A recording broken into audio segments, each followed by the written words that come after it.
Je me tenais au milieu de notre salon, le cœur battant si fort que j'avais l'impression qu'il allait sortir de ma poitrine.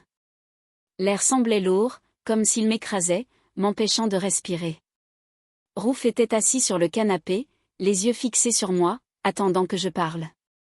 Son visage était calme, mais je pouvais voir la tension dans ses épaules, la façon dont ses mains agrippaient le bord du coussin.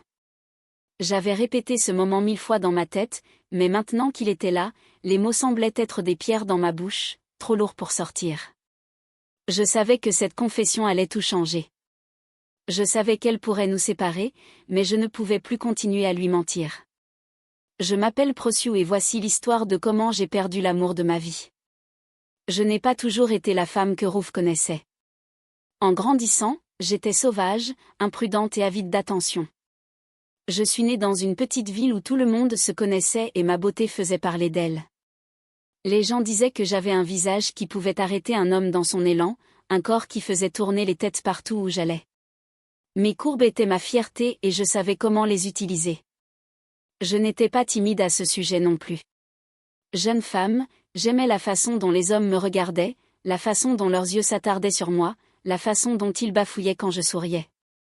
Cela me donnait un pouvoir que je ne comprenais pas tout à fait, mais que j'aimais exercer. À l'aube de la vingtaine, j'avais déjà fréquenté plus d'hommes que je ne pouvais en compter. Certains étaient gentils, d'autres non. Certains me promettaient le monde, d'autres ne voulaient qu'une nuit. Je me moquais bien de leurs intentions. Je recherchais quelque chose. Peut-être l'amour, peut-être la reconnaissance, peut-être simplement un moyen de me sentir vivante. Mais cette quête m'a conduite sur des chemins dont je ne suis pas fière. À 22 ans, je suis tombée enceinte. Le père était un homme nommé Tinde, un beau parleur qui travaillait dans un bar que je fréquentais. Il était charmant, avec un sourire qui vous donnait l'impression d'être la seule personne dans la pièce. Mais quand je lui ai annoncé ma grossesse, son sourire a disparu. Il m'a dit qu'il n'était pas prêt à être père, qu'il avait des rêves à réaliser et que je devais m'en occuper. J'étais effrayée, seule et trop jeune pour savoir quoi faire. Je l'ai donc écouté. Je me suis rendue dans une clinique située dans un quartier de la ville où je n'étais jamais allée auparavant, un endroit avec de la peinture écaillée et une enseigne aux néons clignotantes. J'ai payé l'intervention avec l'argent que j'avais économisé grâce à des petits boulots et je suis sortie de là en me sentant plus vide que jamais. Je me suis dit que c'était le bon choix. Je n'étais pas prête à être mère. Je n'avais pas d'argent, pas de foyer stable, personne sur qui compter. Mais au fond de moi, je savais que j'avais franchi une ligne que je ne pourrais jamais effacer. Cette décision me hantait, envahissait mes rêves et me réveillait en sueur. Je l'ai refoulée, enfouie au plus profond de moi et j'ai continué à vivre ma vie. 1 an plus tard, cela s'est reproduit. Un autre homme, une autre erreur, une autre grossesse. Cette fois, c'était un garçon nommé Chidi, quelqu'un que je connaissais à peine. Il était parti avant même que j'aie eu le temps de lui en parler. Je suis retournée dans la même clinique, je me suis assise dans la même salle d'attente froide et j'ai fait le même choix. Je me suis dit que ce n'était qu'une erreur, quelque chose à surmonter, mais je sentais le poids de cette décision s'accumuler en moi, comme des briques empilées de plus en plus haut jusqu'à m'étouffer. À 25 ans, j'ai eu un enfant, une magnifique petite fille prénommée Amara. Elle était le fruit d'une brève relation avec un homme qui n'était pas resté assez longtemps pour la rencontrer. Je l'aimais passionnément, mais l'élever seule était difficile. J'avais 2 emplois, je dormais à peine et je portais la culpabilité de mon passé comme une ombre qui me suivait partout. Amara était ma lumière, la seule bonne chose que j'avais faite, mais même elle ne pouvait effacer la honte que je ressentais à cause des choix que j'avais faits. Puis j'ai rencontré Rouf. J'avais 27 ans et je travaillais comme serveuse dans un petit restaurant de la ville. Il est entré un soir, vêtu d'une chemise impeccable et d'une cravate, comme s'il venait de sortir du bureau. Il avait un visage aimable avec des yeux marron foncé qui semblaient me transpercer. Il n'était pas comme les autres hommes que j'avais connus. Il ne m'a pas reluqué, ni dragué, ni essayé de me charmer avec des promesses en l'air. Il m'a simplement souri, m'a demandé un café et m'a remercié poliment quand je le lui ai apporté. Il a continué à revenir au restaurant, s'asseyant toujours dans ma section, laissant toujours un généreux pourboire. Un jour, il m'a demandé mon nom. Je le lui ai dit et il a souri comme si c'était la meilleure chose qu'il avait entendue de toute la journée. Prociou, a-t-il dit, c'est un très joli prénom. Il te va bien. J'ai ri, mais quelque chose dans sa façon de le dire m'a fait battre le cœur. Pour la première fois depuis longtemps, je me suis sentie considérée non pas pour mon corps ni pour ce que je pouvais offrir, mais pour moi-même. Nous avons commencé à discuter davantage et bientôt il m'a invité à sortir. J'ai d'abord hésité. Je devais penser à Amara et je ne faisais plus facilement confiance aux hommes. Mais Rouf était différent. Il était patient, gentil et stable d'une manière que je n'avais jamais connue. Il ne me poussait pas et n'essayait pas de précipiter les choses. Il m'écoutait quand je parlais, me posait des questions sur mes rêves et me donnait l'impression que j'avais de la valeur. Quand je lui ai parlé d'Amara, il n'a pas bronché. J'aimerais beaucoup la rencontrer, m'a-t-il dit, et il le pensait vraiment. La première fois qu'il est venu dans notre petit appartement, il lui a apporté un ours en peluche et a joué avec elle pendant des heures. En le regardant avec elle, j'ai ressenti quelque chose que je n'avais pas ressenti depuis des années, l'espoir. Notre relation s'est développée rapidement, mais cela semblait naturel, comme si c'était écrit. Rouf était tout ce dont je n'avais jamais osé rêver, un homme qui m'aimait pour ce que j'étais et non pour mon apparence.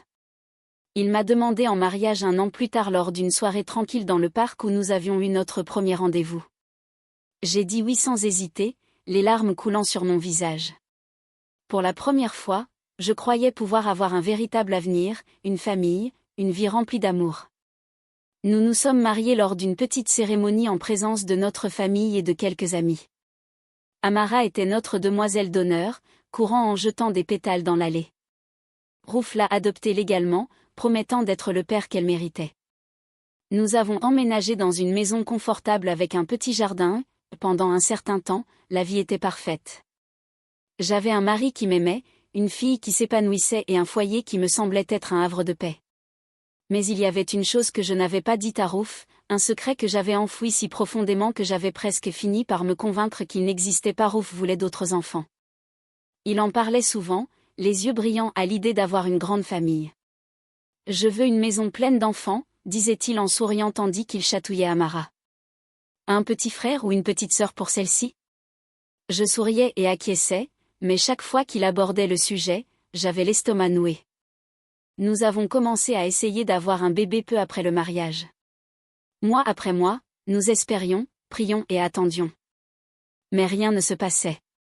Au début, Rouf était optimiste. « Ça arrivera quand le moment sera venu », disait-il en m'embrassant sur le front. Mais au fil des mois, puis des années, son optimisme s'est estompé. Il a commencé à poser des questions, d'abord gentiment, puis de manière plus insistante. « Quelque chose ne va pas, ma chérie. Devrions-nous consulter un médecin ?» J'ai évité la question aussi longtemps que possible. Je ne voulais pas affronter la vérité moi-même, encore moins la partager avec lui. Mais plus nous essayions, plus il devenait évident que quelque chose n'allait pas. Rouf a suggéré des tests de fertilité. Et j'ai accepté, espérant que je me trompais, que ce n'était peut-être pas ce que je craignais. Mais au fond de moi, je savais. La visite chez le médecin a confirmé mes pires craintes. Les avortements que j'avais subis des années auparavant avaient causé des complications, des tissus cicatriciels, des lésions à l'utérus. Le médecin était gentil mais direct. Il était peu probable que je puisse à nouveau mener une grossesse à terme. Assise dans la clinique, je fixais les murs, sentant le poids de mon passé m'écraser. Je savais que c'était possible, mais l'entendre à voix haute rendait la chose réelle. Je ne pouvais plus y échapper. Je suis rentrée chez moi ce jour-là et j'ai pleuré jusqu'à ne plus avoir de larmes. Rouf était au travail et Amara à l'école. J'étais donc seule à la maison. Je me suis assise par terre dans notre chambre, les genoux serrés contre ma poitrine, et j'ai laissé la culpabilité m'envahir. J'avais fait des choix qui avaient des conséquences et maintenant ces conséquences faisaient du mal à l'homme que j'aimais le plus. Je savais que je devais dire la vérité à Rouf. Je ne pouvais pas continuer à lui mentir, à lui laisser espérer quelque chose qui n'arriverait jamais. Mais l'idée de lui dire me terrifiait. Et s'il ne pouvait pas me pardonner ? Et s'il me regardait différemment, s'il me voyait comme la fille brisée et imprudente que j'étais autrefois plutôt que comme la femme qu'il aimait ? Le jour où j'ai décidé de lui avouer, j'ai passé des heures à faire les 100 pas dans la maison, essayant de trouver les mots justes. J'ai préparé son plat préféré, du riz jollof et du poulet, dans l'espoir que cela adoucirait le choc. J'ai couché Amara, lui disant que je devais parler à papa d'une chose importante. Elle m'a serré fort dans ses bras, comme si elle sentait que quelque chose n'allait pas. Puis elle est allée dans sa chambre. Quand Rouf est rentré, il était fatigué mais heureux de me voir. Il m'a embrassé et m'a complimenté pour le repas, me racontant sa journée pendant que nous mangions. J'ai essayé de sourire, d'agir normalement, mais mes mains tremblaient tellement que je pouvais à peine tenir ma fourchette. Après le dîner, nous nous sommes assis sur le canapé et j'ai su que le moment était venu.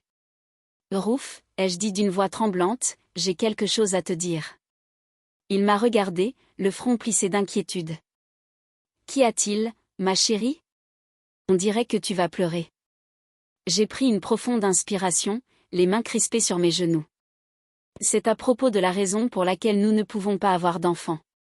Son regard s'adoucit et il prit ma main. Quoi qu'il en soit, nous trouverons une solution ensemble. Tu le sais, n'est-ce pas? Je voulais le croire, mais je savais que ce que j'allais lui dire mettrait cette promesse à l'épreuve.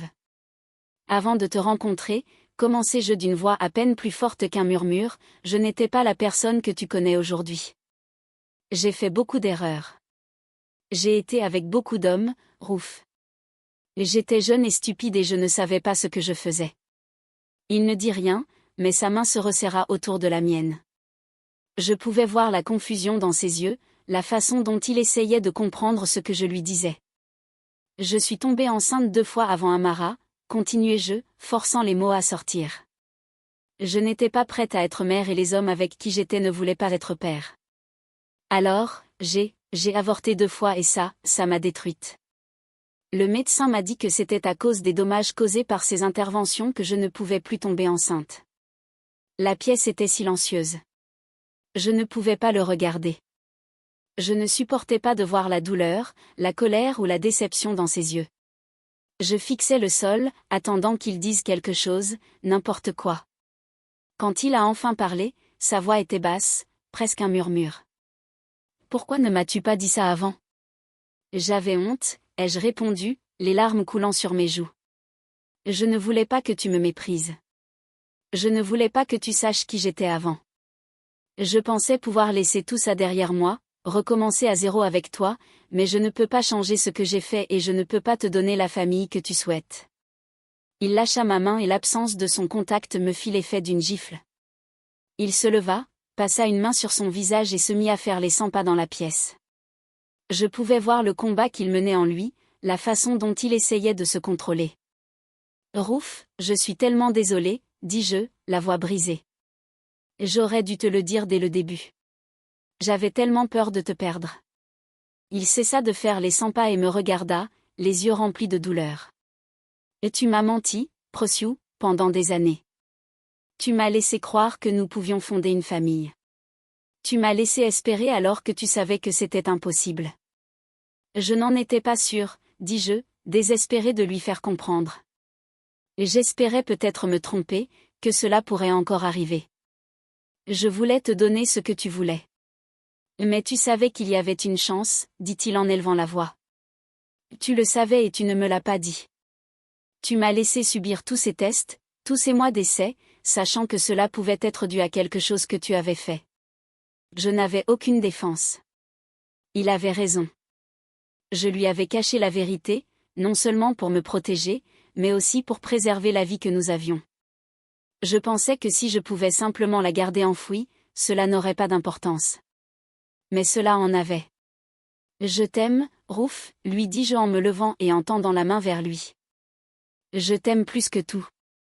Je ne voulais pas te faire de mal. » Il a reculé hors de ma portée et la distance entre nous m'a semblé être un gouffre. « J'ai besoin de temps pour réfléchir, a-t-il dit d'une voix froide comme je ne l'avais jamais entendu auparavant. Je ne peux pas faire ça maintenant. Il a attrapé ses clés et est sorti, me laissant seule dans la maison que nous avions construite ensemble. Les jours qui ont suivi ont été une torture. Rouf est resté chez son frère, ne rentrant à la maison que pour voir Amara. Il me parlait à peine et quand il le faisait, c'était de manière brève et sèche, comme s'il ne supportait pas d'être près de moi. J'ai essayé de lui laisser de l'espace, espérant qu'il changerait d'avis, mais le silence entre nous devenait de plus en plus pesant chaque jour qui passait. Amara a remarqué que quelque chose n'allait pas. « Pourquoi papa est-il en colère contre toi ?» m'a-t-elle demandé un soir alors que je l'abordais dans son lit. « Il traverse juste une période difficile », lui ai-je répondu en esquissant un sourire. « Tout ira bien. » Mais je n'en étais plus si sûre. Une semaine plus tard, Ruth a voulu me parler. Nous nous sommes assis à la table de la cuisine, là où nous avions ri et planifié notre avenir ensemble. À présent, on se serait cru dans une salle d'audience. J'ai beaucoup réfléchi, a-t-il dit d'une voix calme et distante. Je t'aime, Prosciu. J'aime Amara, mais je ne peux pas passer outre. Tu m'as menti sur quelque chose d'aussi important, quelque chose qui change tout. Je voulais fonder une famille avec toi et tu savais que ce n'était pas possible, mais tu m'as laissé croire que ça l'était. Je ne voulais pas te faire de mal, ai-je répondu d'une voix tremblante. J'avais peur. Je pensais que si je te le disais, tu ne m'aimerais plus. Il a secoué la tête, les yeux remplis de tristesse.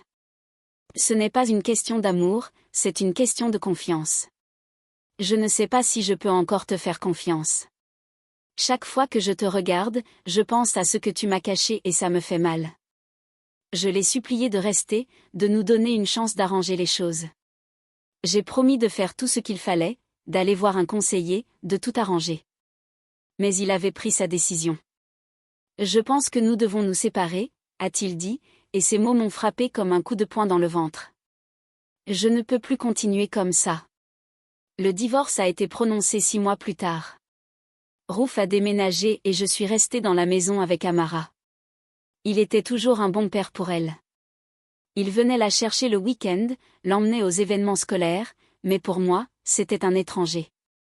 L'homme qui me regardait autrefois comme si j'étais tout son univers me regardait à peine dans les yeux désormais. La chaleur qui habitait autrefois son regard était devenue froide, distante, comme une porte qui s'était refermée silencieusement et verrouillée pour toujours.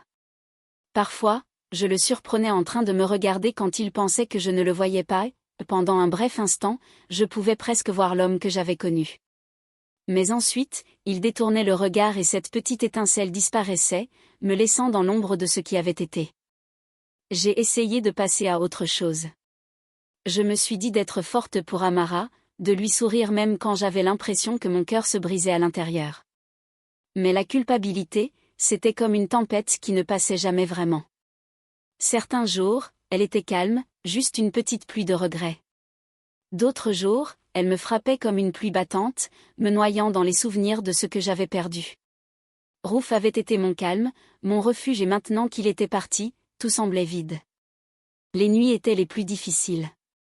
Quand la maison devenait silencieuse et qu'Amara était profondément endormie, je restais éveillée, les yeux fixés au plafond, repassant dans ma tête chaque choix, chaque mot, chaque moment que j'aurais pu faire différemment. Je n'arrêtais pas de me poser la même question. Pourquoi ne lui ai-je pas dit plus tôt ? Mais peu importe le nombre de fois où je me la posais, je ne trouvais pas la réponse. Certaines vérités, une fois enfouies depuis trop longtemps, ne peuvent être déterrées sans causer de dégâts. Je suis allée en thérapie dans l'espoir de trouver la paix, mais celle-ci ne venait pas facilement. Assise dans cette petite pièce à parler de mon passé, j'avais l'impression de rouvrir de vieilles blessures. Mon thérapeute m'a dit que la guérison prend du temps, que le pardon, en particulier le pardon de soi, n'est pas un acte unique, mais un parcours. Je voulais y croire. Je voulais croire qu'un jour je pourrais me regarder dans le miroir sans ressentir le poids de tout ce que j'avais perdu. Amara a été ma lumière tout au long de cette épreuve. Elle a grandi forte et gentille, avec un sourire qui me rappelait tellement Ruth que cela me faisait parfois mal de la regarder. Elle me posait des questions sur lui de temps en temps, ses yeux innocents cherchant les miens. Pourquoi on ne peut pas tous vivre ensemble à nouveau, maman ? Je prenais une profonde inspiration, luttant contre la boule dans ma gorge. Parfois, les gens font des erreurs, mon amour. Et ces erreurs changent les choses, même si on aimerait qu'elles ne changent pas, elle acquiesçait silencieusement, sans tout comprendre, mais sentant d'une manière ou d'une autre la douleur derrière mes mots. Les années passèrent, mais la douleur ne s'estompa jamais vraiment. J'ai revu Ruth une fois, de l'autre côté de la rue, lors d'une manifestation scolaire organisée par Amara. Il se tenait près de sa voiture, la regardant avec fierté. Nos regards se croisèrent un instant. Il me fit un petit signe de tête, poli mais distant, puis se détourna. Ce simple regard suffit à me bouleverser à nouveau. J'avais envie de courir vers lui, de lui dire que je l'aimais toujours, que je regrettais chaque jour, mais je ne l'ai pas fait. Je n'ai pas pu. Certaines portes, une fois fermées, sont destinées à le rester. Je ne sais pas si Rouf m'a jamais pardonné. Peut-être a-t-il fondé la famille dont il avait toujours rêvé. Peut-être est-il heureux maintenant. Et si c'est le cas, j'espère sincèrement qu'il le restera. Il le mérite. Quant à moi, j'apprends encore à me pardonner, à vivre avec l'écho de mes choix et le silence qu'ils ont laissé derrière eux. Ce n'est pas facile, mais chaque matin, quand je vois Amara sourire, je me rappelle que la vie continue, même après la tempête. Je continue d'avancer, pas à pas, non pas parce que la douleur a disparu, mais parce que j'ai appris à la porter différemment. Voici ma confession, la vérité que j'ai gardée enfouie pendant trop longtemps. Cela m'a tout coûté, mais cela m'a aussi appris quelque chose de précieux. L'amour est fragile et la vérité est lourde.